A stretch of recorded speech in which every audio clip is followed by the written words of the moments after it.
வணக்கம். ஆகாஷ்வாணி புதுச்சேரி மாநில செய்திகள் வாசிப்பவர் சரவணகுமார்.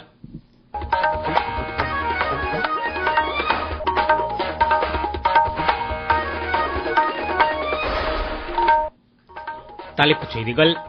உத்தரப்பிரதேச மாநிலம் கோண்டாவில் ஏற்பட்ட விபத்தில் உயிரிழந்தவர்களுக்கு பிரதமர் திரு நரேந்திர மோடி இரங்கல் தெரிவித்துள்ளார். நாட்டின் ரயில்வே துறை கடந்த 11 ஆண்டுகளில் மிகப்பெரிய மாற்றங்களை கண்டுள்ளதாக மத்திய ரயில்வே துறை அமைச்சர் திரு அஸ்வினி வைஷ்ணவ் தெரிவித்துள்ளார். தமிழகம் மற்றும் புதுச்சேரியில் ஆடிப்பெருக்கு விழா இன்று விமரிசையாக கொண்டாடப்படுகிறது. சுதந்திர போராட்ட வீரர் தீரன் சின்னமலையின் 220வது நினைவு தினத்தையொட்டி பல்வேறு தலைவர்கள் அஞ்சலி செலுத்தினர். இனி விரிவான செய்திகள். உத்தரப்பிரதேச மாநிலம் கோண்டாவில் ஏற்பட்ட விபத்தில் உயிரிழந்தவர்களுக்கு பிரதமர் திரு நரேந்திர மோடி இரங்கல் தெரிவித்துள்ளார்.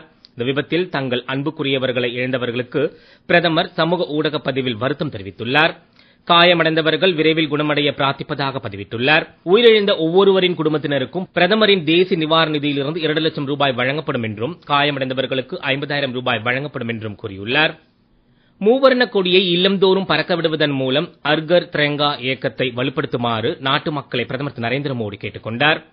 நாடு சுதந்திரம் அடைந்து 76 ஆண்டுகளை கொண்டாட உள்ள நிலையில் இல்லந்தோறும் தேசிய கொடி ஏற்றும் இயக்கம் வரும் 15ஆம் தேதி வரை நடைபெற உள்ளதாக மத்திய தகவல் ஒலிபரப்பு அமைச்சகம் தெரிவித்துள்ளது. 2022ஆம் ஆண்டு தொடங்கிய இந்த இயக்கத்தின் 23 கோடி வீடுகளில் தேசிய கொடி ஏற்றப்பட்டதாகவும் 6 கோடி பேர் செல்ஃபி எடுத்து இணையதளத்தில் பதிவிட்டுள்ளதாகவும் 2023இல் 10 கோடி பேர் வீடுகளில் தேசிய கொடி ஏற்றியபடி செல்ஃபி எடுத்து பதிவிட்டுள்ளதாகவும் அமைச்சகம் கூறியுள்ளது. இந்த ஆண்டும் இந்த நடைமுறையை சிறப்பிக்க வேண்டுமாறு மத்திய அரசு கேட்டுக் கொண்டுள்ளது. நாட்டின் ரயில்வே துறை கடந்த 11 ஆண்டுகளில் மிகப்பெரிய மாற்றங்களை கண்டுள்ளதாக மத்திய ரயில்வே துறை அமைச்சர் திரு அஸ்வினி வைஷ்ணவ் தெரிவித்துள்ளார். குஜராத் மாநிலம் பாவ்நகரில் ரயில் நிலையத்தில் இருந்து பாவ்நகர் அயோத்தியாகண்ட் வாராந்தர ரயில் சேவை நேரடியாகவும், ஜபல்பூர், ராய்ப்பூர் மற்றும் ரேவா, பூனே இடையேயான 2 புதிய ரயில் சேவைகளை காணொலி வாயிலாகவும் இன்று தொடக்கி வைத்து பேசிய அவர், நாடு முழுவதும் 1300 ரயில் நிலையங்கள் மறுசீரமைக்கப்பட்டுள்ளதாக கூறினார். மேலும் ரயில்வே துறையை நவீனப்படுத்துதல், பாதுகாப்பு மற்றும் தூய்மையை பராமரிப்பதில் மத்திய அரசு உறுதி பூண்டுள்ளதாக தெரிவித்தார். தமிழகம் மற்றும் புதுச்சேரியில் ஆடிப்பெருக்கு விழா இன்று விமரிசையாக கொண்டாடப்படுகிறது. காவிரி பாயும் மாவட்டங்களில் உழவு தொழில் செழிக்க வேண்டி பொதுமக்கள் அதிகாலை முதலே நீர்நிலைகளில் கூடி காவிரி அன்னைக்கு காப்பரிசி, காத்தோலை, கருகமணி, காய்கறிகள், மலர்கள் உள்ளிட்ட மங்கள பொருட்களை சமர்ப்பித்து வழிபடுகின்றனர். புதுச்சேரியில் உள்ள பாகூர் ஏரியில் ஆடிப்பெருக்கு விழா சிறப்பாக நடைபெற்றது. இது குறித்த செய்தி தொகுப்பு.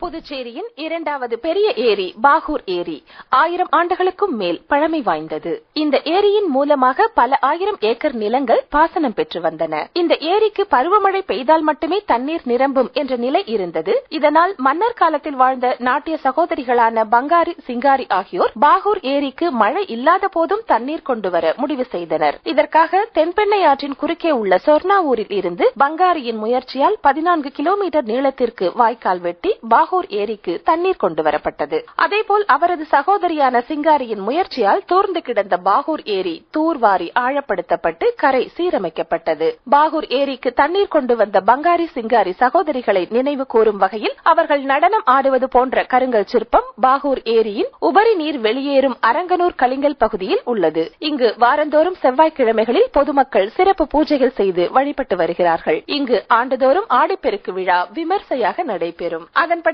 5ஆம் ஆண்டு ஆடிப்பெருக்கு விழா மேளதாளங்கள் உள்ளிட்ட மங்கள வாத்தியங்கள் முழங்கிட மஞ்சள், சந்தனம், பால், தயிர், இளநீர், பன்னீர் உள்ளிட்டவைகளால் பங்காரி, சிங்காரிக்கு சிறப்பு அபிஷேகம் செய்து ஊரணி பொங்கல் வைத்து தீபாராதனை நடத்தி ஏராளமான பெண்கள் வழிபட்டனர். இதில் அரங்கனூர், சேலியமேடு, பாகூர், நிர்ணயப்பட்டு உள்ளிட்ட கிராமங்களைச் சேர்ந்த ஏராளமான பொதுமக்கள் கலந்து கொண்டு தரிசனம் செய்தனர்.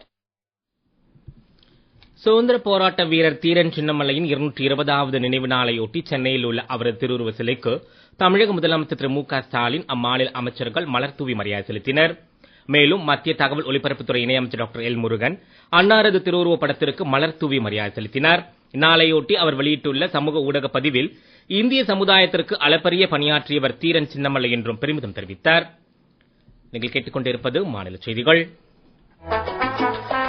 நேயர்கள் ஆகாஷ்வாணி செய்திகளை உடனுக்குடன் தெரிந்து கொள்ள எமது புதுச்சேரி மண்டல செய்தி பிரிவின் சமூக ஊடகங்களான @airnews_புதுவை என்ற எக்ஸ் பக்கத்தையும், all India radio news Puducherry என்ற Facebook பக்கத்தையும், @RNU புதுச்சேரி என்ற யூடியூப் சேனலையும் அணுகலாம்.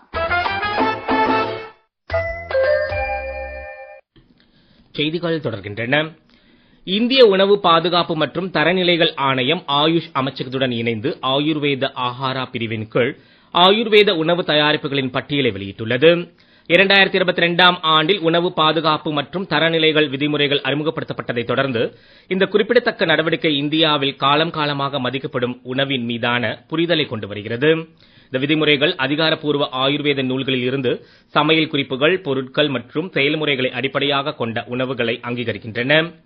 ஆயுஷ் அமைச்சகம் மற்றும் சுகாதாரம் மற்றும் குடும்ப நலத்துறை அமைச்சகத்தின் இணையமைச்சர் திரு பிரதாப் ராவ் ஜாதவ் குடிமக்கள் ஆயுர்வேத ஆஹாராவை தங்கள் அன்றாட வாழ்க்கையில் இணைத்து அதன் நீண்டகால சுகாதார நன்மைகளை அனுபவிக்க வேண்டும் என்று வலியுறுத்தினார். இந்த காலத்தில் சோதிக்கப்பட்ட உணவு முறைகள் உடலை வளர்ப்பது மட்டும் அல்லாமல் நோய் எதிர்ப்பு சக்தியை வலுப்படுத்துகின்றன, மேலும் செரிமானத்தை அதிகரித்து ஒட்டுமொத்த நல்வாழ்வை மேம்படுத்துகின்றன என்று அவர் கூறினார்.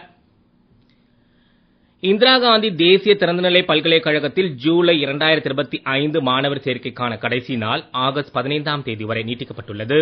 இது குறித்த விரிவான தகவல்.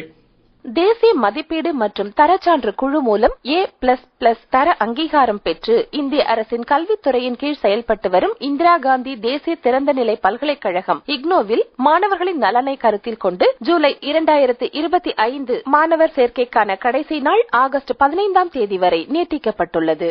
இளங்கலை, முதுகலை, டிப்ளமோ மற்றும் சான்றிதழ் உள்ளிட்ட அனைத்து படிப்புகளிலும் சேர விரும்பும் மாணவர்கள் igno.samarth.edu.in மற்றும் igno.iop.samarth.edu என்ற இணையதளத்தின் மூலம் விண்ணப்பிக்கலாம் என்றும் அறிவிக்கப்பட்டுள்ளது. பட்டப்படிப்புகளுக்கு விண்ணப்பிக்கும் தகுதி உள்ள அட்டவணை இனத்தைச் சேர்ந்த மாணவர்களுக்கு 50% கட்டணத்தில் விலக்கு அளிக்கப்படும் என்றும் இக்னோ பல்கலைக்கழகத்தின் முதுநிலை மண்டல இயக்குநர் முனைவர் கே பன்னீர்செல்வம் அறிக்கை ஒன்றில் தெரிவித்துள்ளார்.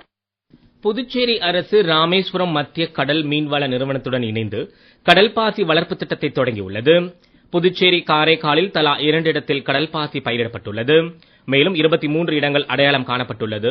50 லட்சம் ரூபாயில் கடல்பாசி வளர்ப்பு திட்டம் செயல்படுத்தப்பட உள்ளது. புதுச்சேரியில் புதுக்குப்பம், பனித்திட்டு, காரைக்காலில் கருக்கலாச்சேரி, பட்டினச்சேரி ஆகிய 4 இடங்களில் சோதனை அடிப்படையில் கடல்பாசி சாகுபடி மேற்கொள்ளப்பட்டுள்ளது. வருகின்ற அக்டோபர் மாதம் முதல் அறுவடை செய்யும் வகையில் பணிகள் நடைபெற்று வருகிறது.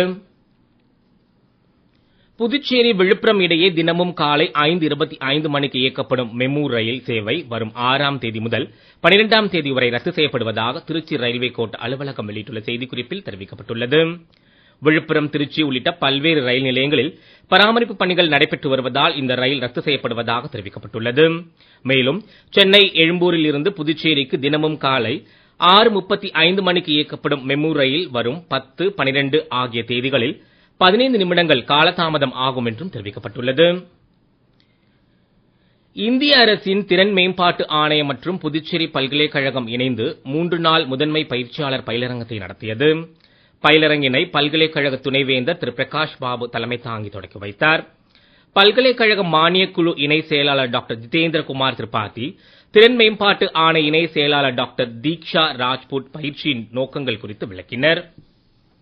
மேற்கு திசை காற்றின் வேக மாறுபாடு காரணமாக வரும் 7ஆம் தேதி வரை தமிழகத்தின் ஒரு சில இடங்களிலும் புதுச்சேரி, காரைக்கால் பகுதிகளிலும் லேசானது முதல் மிதமான மழை பெய்யக்கூடும் என சென்னை வானிலை ஆய்வு மையம் தெரிவித்துள்ளது.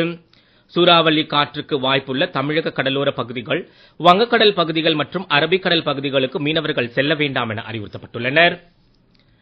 அர்ஜென்டினா கால்பந்து அணி நட்சத்திரமான லியோனல் மெஸ்ஸி வரும் டிசம்பர் மாதம் இந்தியாவில் சுற்றுப்பயணம் செய்து கொல்கத்தா, மும்பை, அகமதாபாத், டெல்லி உள்ளிட்ட 4 நகரங்களில் நடைபெறும் பல்வேறு நிகழ்ச்சிகளில் கலந்து கொள்கிறார். இந்த பயணத்தின் போது பிரதமர் திரு நரேந்திர மோடியையும் மெஸ்ஸி சந்திக்க உள்ளார். லியோனல் மெஸ்ஸி கலந்து கொள்ளும் நிகழ்ச்சிக்காக மும்பையில் உள்ள வான்கடே மைதானத்தை முன்பதிவு செய்வது உட்பட அனைத்து ஏற்பாடுகளும் நடைபெறுவதாக நிகழ்ச்சி ஏற்பாட்டாளர்கள் தெரிவித்துள்ளனர். மீண்டும் தலைப்புச் செய்திகள். உத்தரப்பிரதேச மாநிலம் கோண்டாவில் ஏற்பட்ட விபத்தில் உயிரிழந்தவர்களுக்கு பிரதமர் திரு நரேந்திர மோடி இரங்கல் தெரிவித்துள்ளார்.